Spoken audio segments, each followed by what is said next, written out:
Hello everyone. अपने pending payments को लेकर आज हर इंसान दिन में कई बार सोचता होगा ना कि जो मैंने 5-6 महीने पहले काम किया था, काश उसका पैसा मुझे फरवरी या मार्च तक मिल जाता तो अभी इतने फाइनेंशियल प्रेशर्स नहीं होते। और आज की तारीख में हमारी टीवी इंडस्ट्री और फिल्म इंडस्ट्री के ऐसे कई सारे लोग हैं जिन्हें अपनी मेहनत के पैसों के लिए भीख मांगनी पड़ रही है, गिड़गिड़ाना पड़ रहा है और अपने सेल्फ रिस्पेक्ट की धज्जियां उड़ानी पड़ रही है। देखिए, जिन जिन के भी पेमेंट्स अटके हैं, फिर चाहे वो खुद टीवी चैनल्स के हों, प्रोड्यूसर्स के हों, या फिर प्रोड्यूसर के अंडर में काम करने वाला उनका स्टाफ हो, क्रिएटिव्स, कास्टिंग डायरेक्टर्स, कोई भी हो, आई वुड वांट कि सबके पेमेंट्स क्लियर हो जाए। पर देखिए, मैं प्रोड्यूसर्स के ऊपर के मैनेजमेंट की प्रोसेस को नहीं जानता, so I can't comment on that. But मैं इतना ज़रूर जानता हूँ कि actors, directors, technicians, writers, casting directors, creatives, इन सबको प्रोड्यूसर्स ही पेमेंट चुकाते हैं और इन सब के कॉन्ट्रैक्ट्स केवल प्रोड्यूसर्स के साथ ही होते हैं। इन सबको अपने पेमेंट्स के लिए प्रोड्यूसर के अलावा किसी और से कोई लेना देना नहीं होता।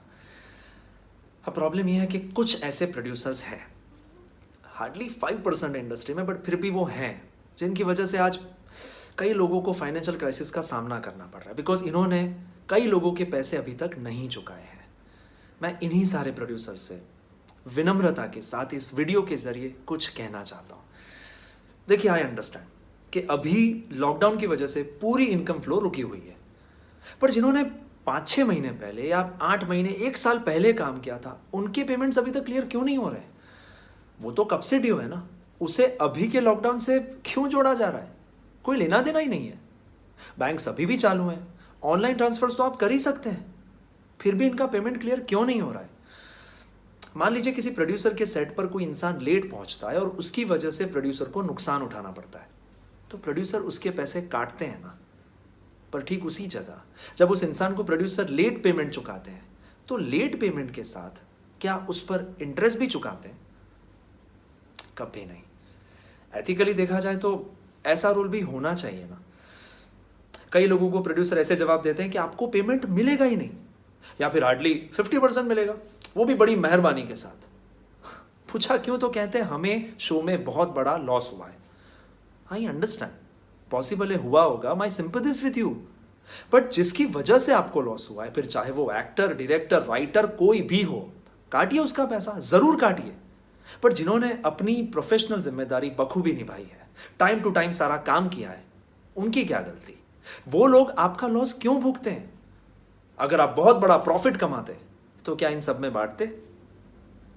कभी नहीं। तो फिर आप लॉस इन सब में कैसे बांट सकते हैं? फॉर्चुनेटली 95% प्रोड्यूसर जो इंडस्ट्री में है ना, वो अपनी जिम्मेदारी बखूबी समझते भी हैं और निभाते भी हैं। They are the real producers. उन्हीं की वजह से इंडस्ट्री चलती है। वो जानते हैं कि अपनी यूनिट को टाइम टू टाइम पेमेंट देना कितना इंपॉर्टेंट होता है। पॉसिबल है उन्होंने भी पास्ट में कई सारे फेलियर्स देखे होंगे, लॉसेस झेले होंगे, पर देखो, they managed well, they paid everybody, और अकेले डट के सामना किया सारी डिफिकल्टीज का, एंड दे सर्वाइव्ड।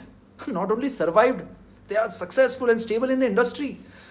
उनकी एक आवाज पर पूरी यूनिट 24/7 उनके साथ खड़ी हो जाती है। क्यों? ये मान और सम्मान उन्होंने कमाया है।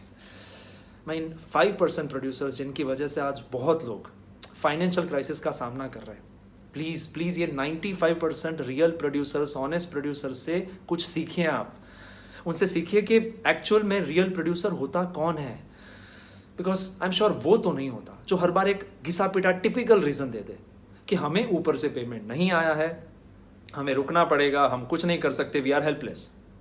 मतलब जब पैसा काटना होता है तो प्रोड्यूसर खुद डिसाइड करता है, और जब पैसा चुकाना होता है तो ऊपर वाली अथॉरिटी के भरोसे बैठना पड़ेगा। ये तो अनफेयर हुआ ना।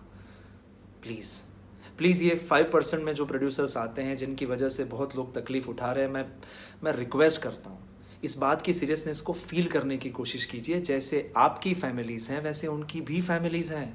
जितनी पैसों की ज़रूरत आपको है, उतनी ज़रूरत उनको भी है। मतलब अगर उनको पैसों की किल्लत शुरू हो गई तो क्या वो सबको ये कहते फिरेंगे कि हमारे प्रोड्यूसर्स को ऊपर से पेमेंट नहीं आया, इस वजह से उन्होंने हमें पेमेंट नहीं दिया और इस वजह से आप हमसे पैसे नहीं मांग सकते? पता नहीं क्यों, पर ये लॉकडाउन को पेमेंट ना देने का सबसे बड़ा बहाना क्यों बनाया जाता है? क्या हम इसे ही सबसे बड़ा रीज़न नहीं बना सकते, कारण नहीं बना सकते एक छोटी सी मदद की शुरुआत करने का। देखिए, मैं जानता हूँ कि पॉसिबल है कि अभी आप शायद 100% नहीं चुका पाएंगे, 50%, 40, 30, अरे एटलीस्ट 25% तो चुका दीजिए। अभी कुछ नहीं देने से तो बेहतर है कुछ तो दे दीजिए, एटलीस्ट शुरुआत तो कीजिए। यू नेवर नो कि किस डूबते हुए इंसान को इस छोटे से तिनके का सहारा मिल जाए। प्लीज़ प्लीज़ जितना हो सके क्लियर द ड्यूज। देखना, इतनी दुआएं मिलेंगी, इतने ब्लेसिंग्स मिलेंगे ना कि ये कोरोना वायरस जैसी कोई भी चीज़ आपका कुछ नहीं उखाड़ पाएगी। इतना पुण्य मिलेगा आपको। एक बार कोशिश कीजिए एंड जितना हो सके पेमेंट चुका दीजिए। Thank you.